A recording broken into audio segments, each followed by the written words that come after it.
You wake up in the morning, and the first thing you feel before your eyes are even fully open is that familiar weight in your chest. Another day ahead, and you already know how it's going to be. You'll sit down to work, study, or do anything that truly matters, and within minutes your mind will start to wander. You'll pick up your phone without even realizing it, automatically open social media, and scroll through endless feeds while a voice deep in your head whispers that you're wasting precious time. Then comes the guilt, that horrible feeling of betraying yourself, of being weak, of not having enough discipline. You promise yourself tomorrow will be different, that you'll wake up early, that you'll truly focus, that you'll finally do what you need to do. But deep down, you already know the truth. Tomorrow will be exactly like today. And it's destroying you from the inside, isn't it? This feeling of being trapped in a vicious cycle, of watching your life slip through your fingers while you remain paralyzed, unable to simply sit down and do what needs to be done. You've tried everything. You've read books on productivity, downloaded apps to block distractions, experimented with time management techniques. Maybe you've even bought courses promising to teach you the secrets of unwavering focus. Nothing works for long. At best, you get a few days of progress before falling back into old patterns. And then comes that question that haunts you on sleepless nights. What's wrong with me? Why does everyone else seem to be able to just sit down and work while I freeze up? Why does my brain seem like an active saboteur of my own dreams? The answer Viktor Frankl discovered in the darkest corners of human history will turn everything you believe about focus, discipline, and productivity upside down. Because your problem has never been a lack of concentration. Your problem is that you're running from an existential truth your unconscious mind knows but your conscious mind refuses to admit. And until you face this truth head-on, no focus technique in the world will work. What Frankl realized in Auschwitz, observing who survived and who gave up, will reveal exactly why you can't focus and what really needs to change. Frankl was in one of the barracks at Auschwitz when he had the insight that would completely transform modern psychology. He observed his fellow prisoners, people living under the most extreme conditions imaginable. Constant hunger, forced labor to the point of exhaustion, arbitrary violence, death always present. And he noticed something disturbing. Some prisoners, even those physically stronger, simply gave up. They stopped fighting, became apathetic, and let themselves be led to death without resistance. Others, physically weaker, often sick, continued to resist day after day. The difference wasn't in physical strength, age, material conditions, or even luck. The difference lay in something Frankl called the last of the human freedoms, the ability to choose the attitude we adopt in any given circumstance. But there was something even deeper in this observation. Those who survived had something specific in common. They had a why. One prisoner wanted to see his wife again. Another needed to finish a scientific manuscript only he could complete. Yet another felt responsible for children who needed him. This why, this meaning that transcended their present suffering, gave them the strength to endure the unbearable. Frankl then formulated one of the most powerful discoveries about human nature. He who has a why to live can bear almost any how. This phrase, which he attributed to Nietzsche but radically expanded, holds the key to understanding why you can't focus. Because when you sit down to work on that project, study for that exam, build that business, or create that piece of art, and your mind immediately seeks distractions, what's happening isn't a lack of willpower. It's that, on some deep level, you don't have a strong enough why. Or worse, you're chasing a why that isn't truly yours. Here's the brutal truth nobody wants to hear. You don't focus because deep down, you don't believe what you're doing truly matters. Your body knows it before your mind admits it. When you sit down to work on something that doesn't resonate with your deepest existential sense of purpose, every cell in your being starts screaming for an escape. Distractions aren't the problem, they're the symptom. Your brain is desperate to escape the feeling of emptiness that comes from dedicating vital energy to something that doesn't nourish your most fundamental need, the need for meaning. Frankl identified this phenomenon as existential emptiness, and he diagnosed it as the predominant neurosis of our time. He saw patients who came to his office complaining of anxiety, depression, addictions, chronic procrastination. When he investigated more deeply, he invariably discovered the same root. These people were living lives that didn't feel meaningful to them. They had jobs they hated, hollow relationships, goals imposed by others, dreams that were never truly their own. And their entire psychological apparatus was in revolt, creating symptoms as desperate escape mechanisms. Procrastination, seen in this light, isn't laziness or a lack of discipline. It's a form of existential resistance. It's your psyche saying, I refuse to invest vital energy in something that doesn't nurture my need for meaning. Think about it for a moment. When you truly care about something, when it touches a deep why within you, focus happens naturally. You've experienced this at some point in your life. When you were in love and could talk for hours without noticing time passing. When you had a project that truly excited you and you worked on it until you forgot to eat. When you were reading something that deeply resonated and you devoured page after page effortlessly. In those moments, focus wasn't a problem. You didn't need techniques, apps, or productivity tricks. Focus was automatic because there was genuine meaning in what you were doing. But here's where most people get it completely wrong. They think they need to find their passion, discover their purpose, identify their life mission, and then everything will magically fall into place. Frankl said something radically different. Meaning isn't something you find by looking inward. Meaning is something you discover by looking outward, at the world, at the unique responsibilities and opportunities that only you can answer. This is one of Frankl's greatest contributions and also one of his most misunderstood. He wasn't saying you should seek some grand cosmic purpose, a monumental mission that would give your entire life significance. He was saying something much more concrete and, paradoxically, much more challenging. That each moment presents a unique question to you, a specific demand for meaning that only you, in this specific situation, can answer. Meaning shifts constantly, from person to person, from moment to moment. For a man in Auschwitz, meaning might be surviving one more day to witness the atrocities. For a mother, it might be raising children with love. For an artist, creating a work that expresses the inexpressible. For a scientist, discovering a truth that benefits humanity. There's no universal meaning, no single answer. There's only the responsibility to answer the question life is asking you right now. And this is precisely where the lie that's sabotaging your focus resides. You're trying to focus on answers to questions that aren't yours. You're chasing goals society has deemed important, but which don't resonate with what life is uniquely demanding of you. You're trying to force yourself to do things that don't tap into any real need for meaning within you. And that's why your entire being rebels through distraction. Let me give you a concrete example of what I'm talking about. Frankl recounts the case of a patient who came to him in despair, suffering from severe depression and an inability to function. She had attempted suicide more than once. When Frankl delved into her history, he discovered something fascinating. She was a wealthy woman, professionally successful, had everything society says should make someone happy. But her only son had died young. Since then, she felt her life had lost all meaning. Another therapist would have focused on helping her get over the loss, find new goals, fill the void with other activities. Frankl did something different. He asked her, what if your son were alive but you had died? How would he be now? The woman thought and said he would be devastated, completely lost, unable to cope with the loss of his mother. Then Frankl asked, and isn't that precisely the suffering you are sparing him by being alive and carrying your own pain? Aren't you, through your suffering, protecting your son from even greater suffering? In an instant, the meaning of her pain shifted entirely. Her suffering wasn't futile. It was a sacrifice with significance.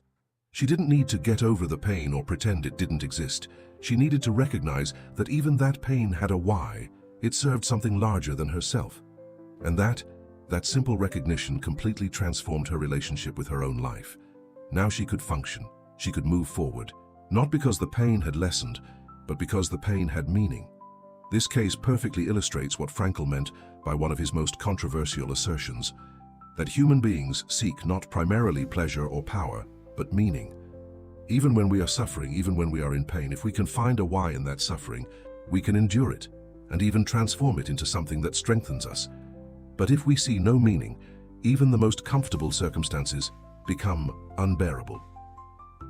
Now apply this to your focus problem. When you sit down to tackle that task and your mind immediately flees to distractions, what's happening is that you can't answer the question, why does this matter? And I'm not talking about superficial answers like, because I need to make money, or because everyone expects it of me, or because it's what I'm supposed to do. I'm talking about a why that touches the core of what makes you uniquely you, that answers a real demand only you can meet, that contributes to something larger than your own comfort or personal success. Without that deep why, without that authentic meaning, your entire nervous system will conspire against focus.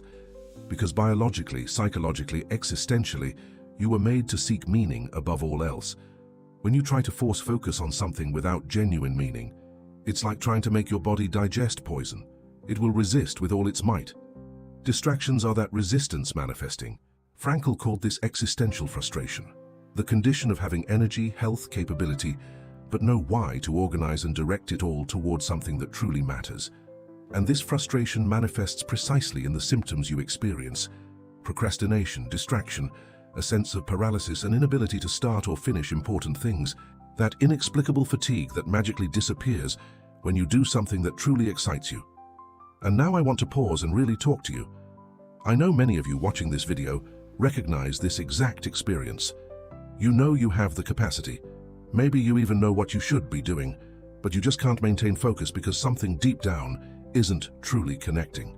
So tell me here in the comments, have you ever felt like you're chasing goals that aren't truly yours, doing things everyone says are important, but that don't resonate with any deep meaning within you? If so, just type, "I'm living a life that isn't mine." No need for anything more.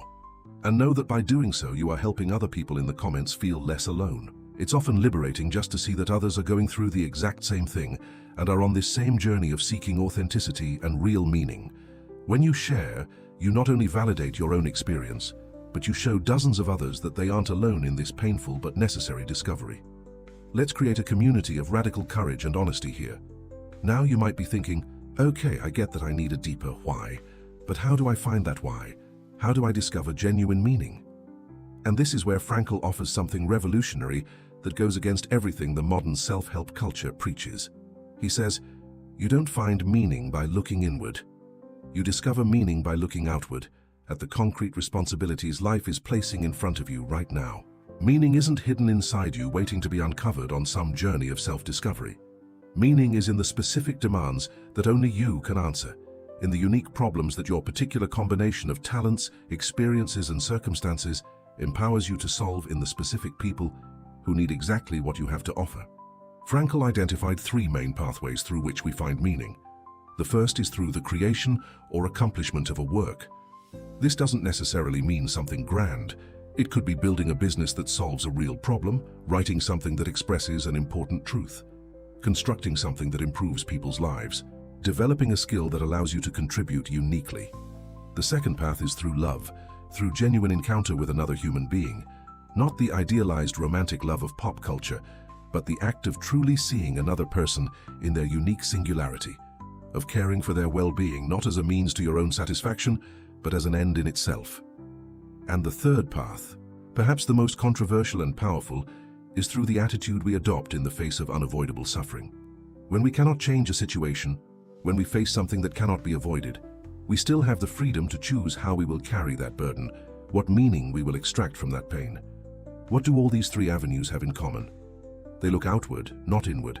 They focus on contribution, not consumption. They ask what you can give, not what you can get. And this is the exact opposite of what most content on productivity and focus teaches you. Most productivity gurus tell you to set your goals, visualize your dreams, focus on what you want to achieve, optimize your performance to get more. All self-centered, about what I want, what I'll gain. Frankl flips this on its head and says, the path to a life with real focus isn't asking what you want from life, but what life wants from you. It's not about achieving your goals, it's about responding to the responsibilities that are uniquely yours. It's not about getting more, it's about contributing what only you can give. Let me give you a personal example of how this works in practice. Imagine you're trying to write a book but can't focus. You keep procrastinating, you never make progress. If you approach this from the conventional productivity perspective, you'll try to establish a routine, set daily goals, use time management techniques. It might work for a few days, but soon you'll be back to procrastinating. Why? Because you're trying to force yourself to do something without a genuine why. Now imagine you completely change the question. Instead of, how do I force myself to write? You ask, what unique truth can I express that can genuinely help someone struggling with something I've been through? Instead of, how do I finish this book so I can call myself an author? You ask, what responsibility do I have to share what I've learned the hard way so others don't have to suffer unnecessarily? See the difference? In the first case, the focus is on you, on your ego, on what you'll gain.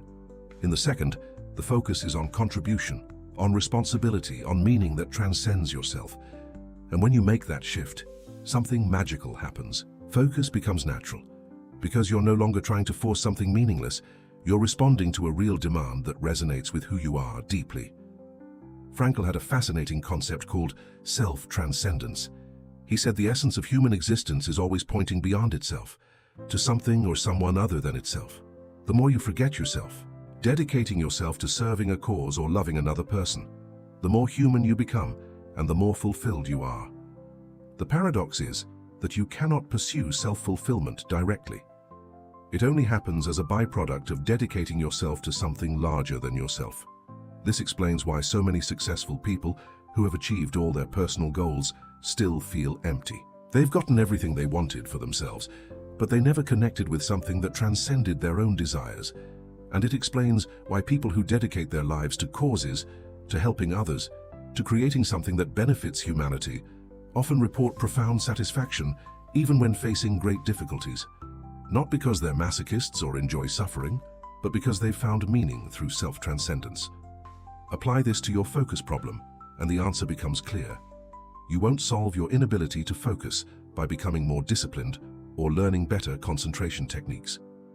You will solve it by discovering a strong enough why, an authentic responsibility, a unique contribution that naturally organizes all your energy in the right direction. When you have that, when you are responding to a real demand for meaning, focus happens organically. You don't have to force yourself because there's an alignment between what you're doing and why you exist. But here's the tough part nobody wants to face. Figuring out that genuine why often means letting go of goals you've been chasing for years. It means admitting that career you chose because it paid well or your parents approved of doesn't resonate with any real need for meaning within you. It means recognizing those dreams you adopted because everyone around you told you they were important, aren't truly yours. It means facing the scary truth that you might have wasted years, maybe decades, living a life that isn't authentically yours. And that hurts. It hurts a lot. That's why most people prefer to stay in distraction, in procrastination, in the existential void disguised as a focus problem. Because facing the truth means making radical changes, making tough decisions, possibly disappointing people, certainly stepping out of your comfort zone. It's easier to keep blaming yourself for a lack of discipline than to admit you're living an existential lie. Frankl had a powerful quote about this. What matters isn't the meaning of life in general, but the specific meaning of a person's life at a given moment. You don't need to discover the universal purpose of your existence. You need to honestly answer the question, what is life demanding of me right now?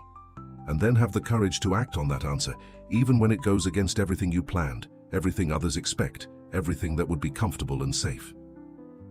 Let me give you another case from Frankl's clinical practice that illustrates this perfectly. One day, a diplomat came to see Frankl. He'd been in psychoanalytic treatment for 5 years with no improvement. He suffered from severe anxiety and depression. During the session, he revealed he hated his job, but kept at it because he didn't want to disappoint his father, who was also a diplomat.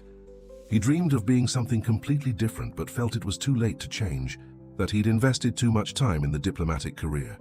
Frankl was direct. Do you really think it's better to remain unhappy and anxious for the rest of your life, just to avoid disappointing your father? How much life do you have left? Are you going to waste all of it living someone else's dream? The diplomat left that session, resigned from his post, and completely changed careers. Years later, Frankl received a letter from him saying he'd never had problems with anxiety or depression again, that he was deeply satisfied with his life, and that single conversation had changed everything. What had happened? He had stopped lying to himself. He had faced the existential truth he'd been running from for years, that he was living the wrong life, answering the wrong questions, pursuing meanings that weren't his. And when he finally had the courage to live authentically, to respond to what life was truly demanding of him, all those neurotic symptoms simply disappeared. Not because he learned anxiety management techniques, but because he eliminated the source of the anxiety, the existential frustration of living an inauthentic life. Now, I'm not saying you need to drop everything and radically change your life tomorrow. What I am saying is that you need to stop lying to yourself about why you can't focus. It's not because you're weak, lazy, undisciplined, or have attention deficit. It's because on some deep level you know you're investing energy in things that don't truly matter, that don't respond to any authentic demand for meaning. Your unconscious is more honest than your conscious mind. It refuses to cooperate with an existential lie. And until you face this truth, no productivity technique, no distraction blocking app, no focus trick will work in the long run. Because you're treating the symptom, not the cause, The cause is a lack of meaning, existential frustration, inauthenticity. And the cure isn't more discipline, it's more honesty. If these ideas are touching something deep within you, if you feel like someone is finally naming what you've been feeling but couldn't articulate, subscribe to this channel. Here, we explore the most profound discoveries about human existence, meaning, responsibility, and how to live an authentically yours life every week. You don't have to keep pretending your problem is a lack of focus when it's really a lack of meaning. Hit that subscribe button and join this community of people brave enough to stop lying to themselves and start living with radical truth. So what's the practical path out of this trap? Frankl offers some concrete guidance. First, stop asking the wrong question. Stop asking, what is the meaning of my life? As if there's some abstract universal answer waiting to be discovered. Start asking, what is this specific situation demanding of me right now? What unique responsibility do I have here that no one else can fulfill in the same way?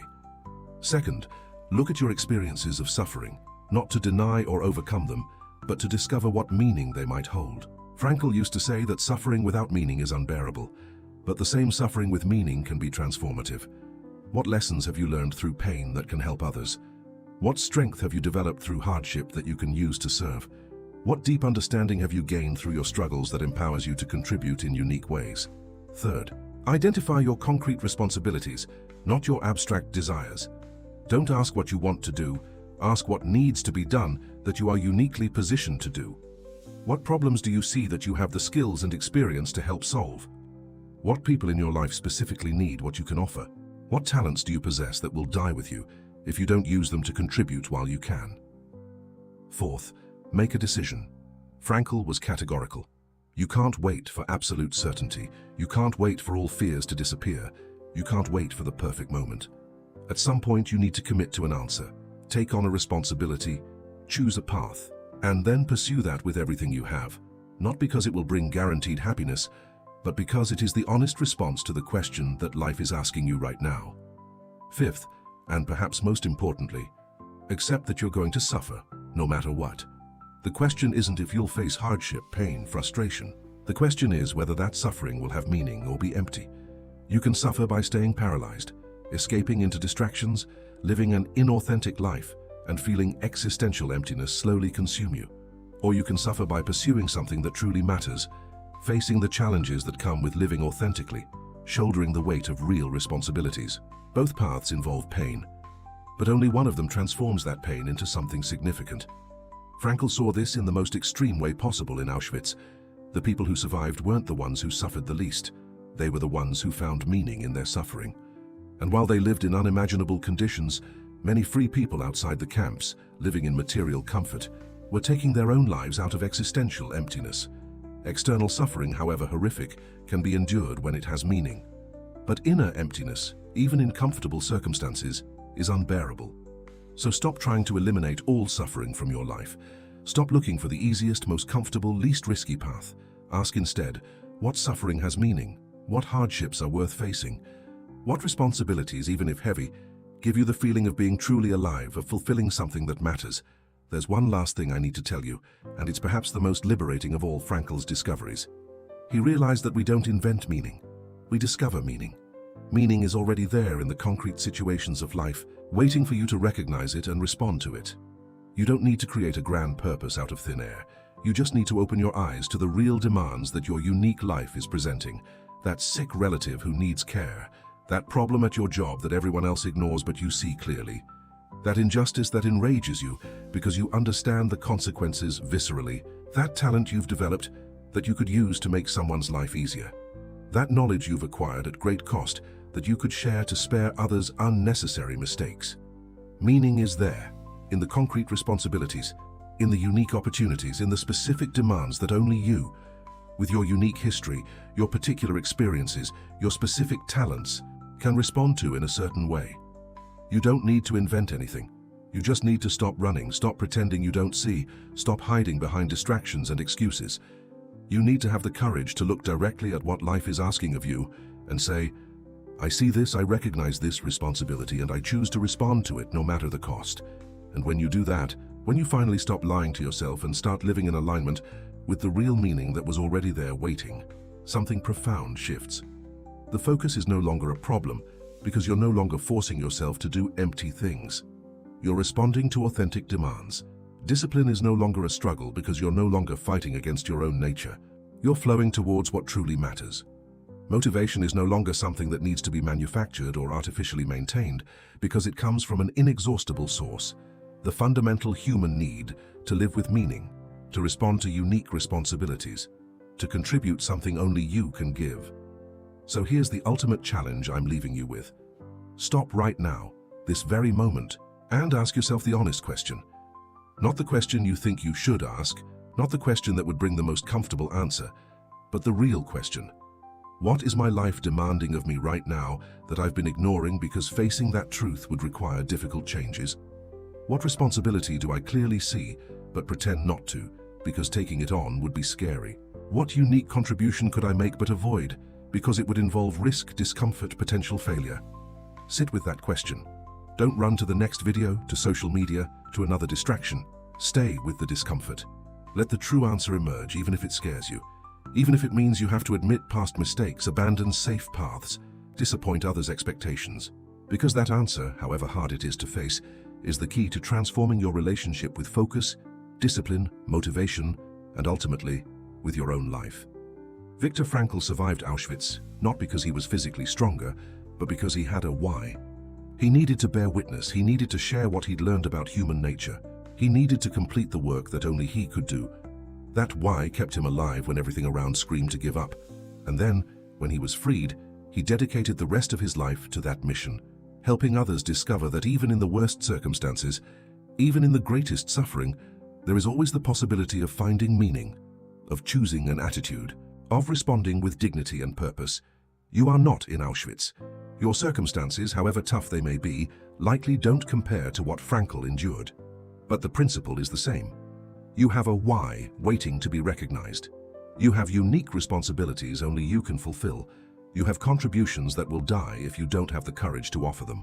And until you stop lying to yourself, stop pretending your problem is a lack of focus, when it's really a lack of courage to live authentically, you'll keep getting stuck in the same cycle, trying to force yourself to focus on empty things, failing repeatedly, blaming yourself for weakness, seeking more techniques, more discipline, more willpower, when what you truly need is more honesty, more courage, more willingness to face the existential truth you've been avoiding, that you're living the wrong life, answering the wrong questions, running from the right responsibilities. Change that today, not tomorrow, not after you're more prepared, not when circumstances are better. Today, now. Ask the honest question, face the true answer, make the courageous decision, and discover that the focus you've been desperately seeking was always available, just waiting for you to stop wasting energy on existential lies and start investing in authentic truths. If this video struck a real chord with you, if you're ready to stop pretending and start living with radical truth, leave a comment sharing what responsibility or contribution you've been avoiding. But deep down, know you need to step into. Your courage might inspire others to do the same. And subscribe to this channel to continue this journey of existential discovery, brutal honesty, and authentic living. Because you deserve to live answering what truly matters, not wasting your one life on distractions that temporarily shield you from truth, but permanently pull you away from meaning.